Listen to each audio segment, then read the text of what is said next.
السلام عليكم ورحمة الله وبركاته. كم جرتن كبجمتودا في جالتمتوني هردفتوني برسا روما الحمد لله هاني نغكوت نغيني في انجال الله هنك بجادا بك جرت مرس نغو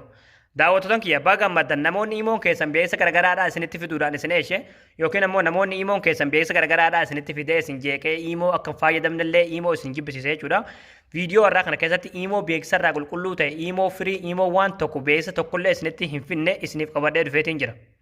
egaa daawwattoon kiyyaa viidiyoo kana akka namni baay'een argee irraa fayyadamu laayik sheer waliif godhaadha amma gaman waan haala iimoo beeksisa irraa bilisa ta'e daawuloodii godhatanii itti fayyadamtan itti sin dabarsa. Hayyee daawwattoon kiyyaa iimoo qulqulluu iimoo beeksisa irraa bilisa ta'e iimoo beeksisa gargaraadhaa gonkumaayyuu isinitti hin finne gabbuufattanii itti fayyadamuudhaaf as googil kiroomii keessanii dhuftanii achi booda bakka sarjii kanarratti michuu joobis ittanii barreessanii michuu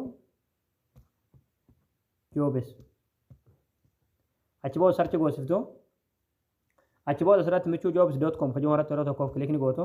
achi booda haala kanaan asitti fida asol irratti ikoonii sarchi kanarratti yeroo tokkoof kilikni gootu achi booda bakka sarchi kanarratti iimoo laayit ittanii barreessanii iimoo laayit achi booda sarchi goosiftu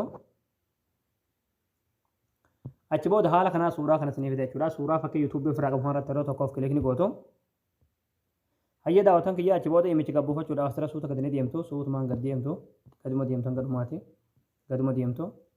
kaduma deemtu jechuudha. Kinoo asirratti qalama diimaadhaan kan barraa'e iimoo laayitii beeksisa irraa bilisa ta'e kajoo jalatti daawulood kajattu jirti daawuloodii kanarratti kilik gootaniiti imicha gabbuufatanii